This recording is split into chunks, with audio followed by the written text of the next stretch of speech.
Diary entry number 31, my final escape. After 16 total years of abuse between two different men, 3.5 years with number one and 13 years with number two, I was finally ready to leave. And when I say I was finally ready, I mean something inside of me had changed. After the police had been less than helpful, their words just kept replaying in my head. You have to play the game until you're ready to leave. They weren't going to help me, even though I had years of proof. You wonder why it's so hard for people to leave domestic violence? People say things like, "Did you call the police? Why didn't you just leave?" Well, I did call the police numerous times during my relationship with number two. I had a trauma bond with him until one day I woke up. For me, it was almost like coming out of a long coma. I finally figured out that when the police gave me that purple domestic violence sheet and told me I had to play the game until I was ready to leave, they weren't going to do anything until it was too late. So I started planning, quietly. I packed my personal things late at night or when I knew number two was sleeping so I could shut the cameras off. I would pack multiple boxes and stack them just out of the reach of the camera's view. I had to hide my own belongings inside my own house. For 4 total weeks, I called a shelter once a week, like clockwork, asking if they had room for Pup and me. I would cry when I called them. They would ask me questions about the abuse I was experiencing, and sometimes, if it became too hard to answer, that's when I cried. This is how I also found out about what strangulation trauma was, because they asked me my health needs. And I went into detail about what I was experiencing in my own body. They told me I could just call and talk to them whenever I needed to. That probably meant more to me than they probably realized. Now, my escape was a little easier than some people's. I don't have children. I only had Pup. And my abuser was an over-the-road truck driver. That meant I had windows of time where I could plan without him being physically there. So I planned every detail I possibly could. I knew when he was due back. I did exactly what the officers had told me to do. I played the game. I didn't feed into number two's anger. I didn't feed into his affections either. That's how I knew I was done. Like done. I didn't have any money because of the financial abuse, but I knew number two would put money into our joint checking account for our rent. When it was time to pay the rent, he told me he wanted me to wait until the following week. This time, I told him no. There was enough money in the account to pay the rent and still leave him money. But I didn't pay the rent. I withdrew the money and I pocketed it.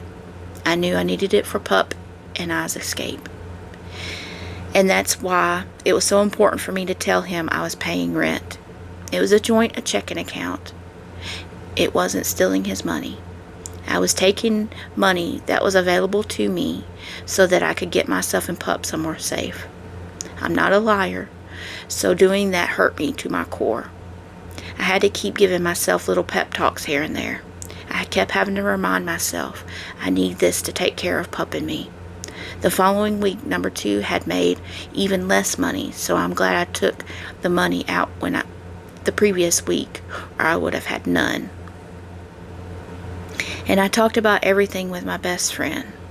She wanted to help me, but she didn't have the means to. And I never wanted to become a burden to anyone either. My neighbor and I became extremely close during those final weeks. We were constantly trying to figure out how I was going to get 2,000 miles away from where I was living when the shelter finally had room for Puppy and I. We tried everything. I called churches. I called driving services. I explained that I was trying to escape domestic violence and needed transportation. I couldn't find anything I could remotely afford. Over the years, I had also thought about my ex-husband. I would think about where I went wrong and how everything had gotten so messed up. Maybe we were just too young. Maybe what I thought or threats at the time weren't actually what I remembered them being.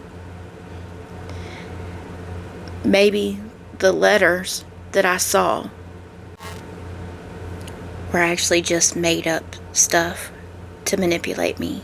But again, I wouldn't know that until after I went to therapy. Maybe someday we could actually be friends again. But I knew I needed therapy first. A lot of therapy. I tried to message him several times to test the waters. I'd type a message out and then I would delete it, because I knew I couldn't drag him into what I was going through. That could wait. My priority was getting away from this nightmare. My priority was getting me safe. My neighbor also told me I needed to get a new phone. I didn't want a new phone. I had everything saved on this phone. But I figured out how to take myself off of number two's phone plan and switch it out with an old phone. I simply told number two that I had dropped my phone and cracked the screen. Thankfully, that went smoothly. The whole escape felt like a giant game of hurry up and wait. I was under so much stress and panic that I would sometimes pass out, just like I had the day on the truck when number two got fired. I'd get dizzy, and then boom, I was on the floor. And then one late morning, my neighbor knocked on my door. I went outside quickly because I didn't want number two to notice me on the camera. We walked over to the side yard, and she told me she had forgotten there was a camera over there because she was so excited to tell me something. She was going to take me to the shelter. When they called me, she was going to drive me there. We both cried and hugged. I didn't even know what to say. I was lost for words. That was such a long trip. She told me she would help me get there. She told me her spirit guides had told her it was her job to help me because her sister wasn't ready to leave her situation yet. But I was. I was completely floored. This woman barely knew me. She was offering to drive me 2,000 miles to a domestic violence shelter. Then it felt like the universe said, "Okay, you have a way there. Call the shelter now." So I did something different. Instead of waiting for my normal weekly call, I called on August the 6th. It was a different call. They started asking me questions they hadn't asked me before. What was I bringing? Had I changed all my passwords? Had I changed my phone out? Did I get a phone number change? And then they told me, "You have to be here no later than August the 11th. We will not save your room any longer than that." I texted my neighbor immediately and told her the good news. She said, "Okay, let me make some calls. How much stuff do you have?" I told her. The next day, August the 7th, she took me to go get a new phone hooked up on a plan of my own. As I was getting ready to pay, she stopped me. She said no. She paid for it herself. So now I had my own phone, my own plan, and even a different state's phone number than where I was actually going to. She dropped me back off at the house. I told her to give me a second. I ran inside while I knew number two was still sleeping and turned the cameras off. I wanted to show her how much stuff I actually had, because she had been talking about using her husband's car and taking the back seats out so we could fit everything in and Pup could have a decent place to sit. I knew we were going to have a lot, and Pup was a big dog. Her daughter eventually offered us to use her SUV. I couldn't take everything I wanted, but I got most of it, and I got Pup. We packed the vehicle late August the 7th. The next morning, we were leaving. Number two hadn't woke up yet, and when we were pulling out of the driveway, I unfriended him, blocked him on social media, stopped location sharing, deleted the location sharing app. I didn't just change my passwords to things, I changed the whole email address associated with every account I had. The shelter later told me that I was one of the most prepared survivors they had ever seen. I ghosted number two on August the 8th, 2025. I chose not to press charges. After the way the police had treated me, I was terrified that pressing charges would only force me to have to stay longer. I didn't want justice anymore. I wanted distance. I wanted safety. I wanted Pup. And I wanted to disappear. I was scared he was going to figure out the entire time. When we left, I left the cameras turned off. I left the purple domestic violence sheet sitting on my nightstand on purpose. Honestly, part of me wanted to take the entire house with me. Everything. In my head, that would have really stuck it to him. I imagined him coming home to nothing. Although, honestly, I didn't even think he would even bother coming back home. I didn't start feeling calm until we were out of the state. We didn't make it very far the first day, but we made it far enough.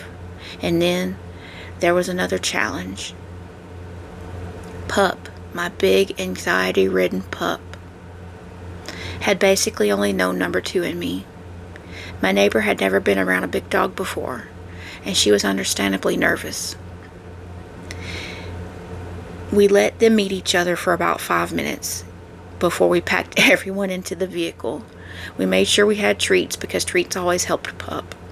My neighbor had her ice cup, and while we were driving, I noticed she was giving some to Pup. We started calling them ice cookies, and somehow that helped.